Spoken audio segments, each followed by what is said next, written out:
प्रेम से बोलिए छठी माई की जय। जय सूर्य भगवान। ओम नमः शिवाय। प्रिय भक्तों, आज कार्तिक माह शुक्ल पक्ष की पंचमी तिथि है और आज सबसे कठिन व्रत छठ का दूसरा दिन है। आज खरना है, जिसे खीरनी भी कहते हैं। यह दिन तन मन को पवित्र करने वाला माना जाता है। अहो सौभाग्य उनका जो माताएं बहनें ये कठोर व्रत करती हैं, उनको हमारा प्रणाम। प्रिय भक्तों, आज मैं सुना रही हूँ छठ व्रत के दूसरे दिन खरना में सुनी जाने वाली खरना व्रत की बड़ी ही दुर्लभ तथा पौराणिक कथा। तो आप सभी भक्तगण इन कथाओं को बड़ी श्रद्धा तथा प्रसन्न चित्त मन से सुनिएगा। किसी गांव में एक ब्राह्मण अपनी पत्नी और बेटी के साथ रहा करता था। उसकी बेटी का नाम चटोरी था।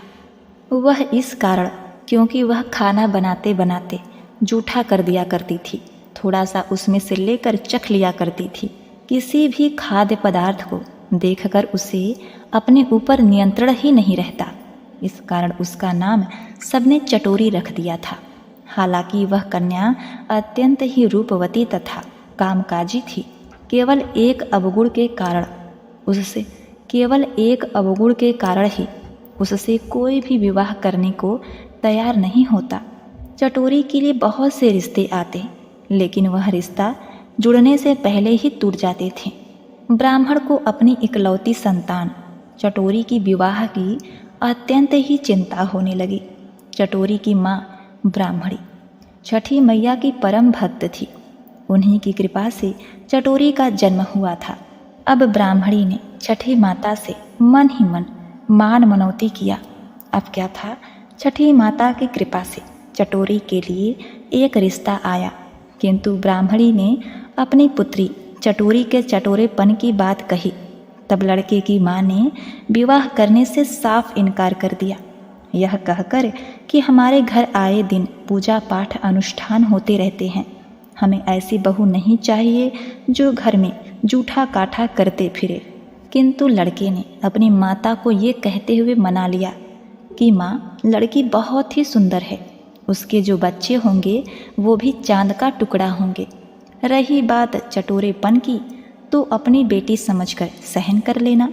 लड़के के निवेदन करने पर वह माँ मान गई और बड़ी ही धूमधाम से चटोरी का विवाह नवरात्रि के शुभ दिन में संपन्न हो गया।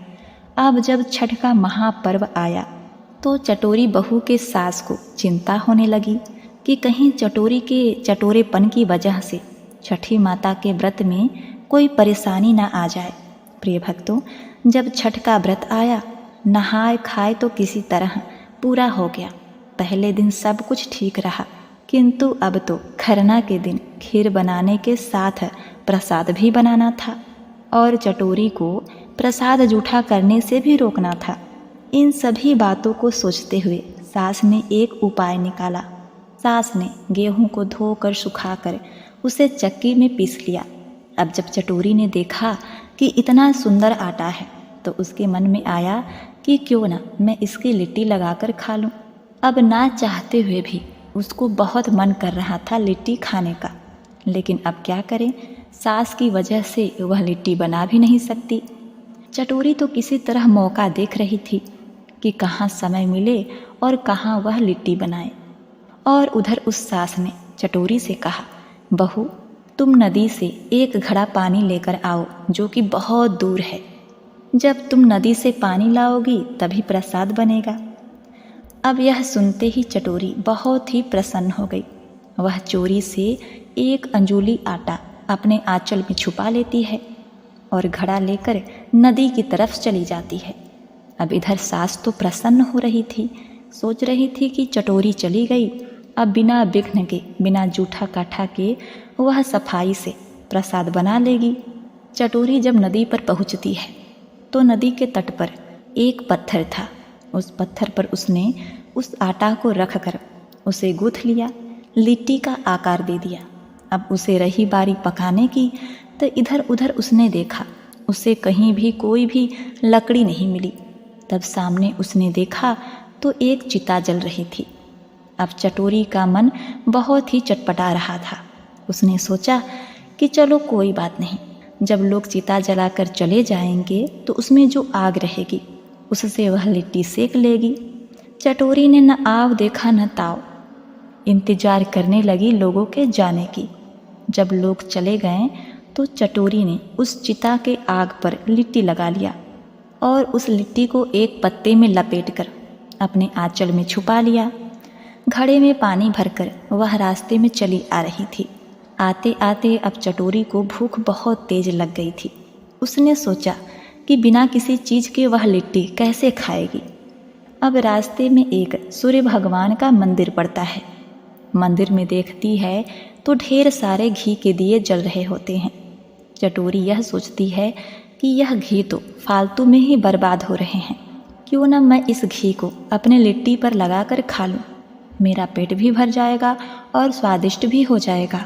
अब ऐसा सोचकर चटोरी ने जल्दी से सभी दियों में से घी निकाला और उस घी को लिट्टी पर लगाकर भर पेट खा लेती है। जब लिट्टी खा लेती है तब उसने अपने घड़े से पानी पिया और अपने घर की तरफ चली आती है। आते आते उसे शाम हो जाती है। सास बहुत ही खुश थी।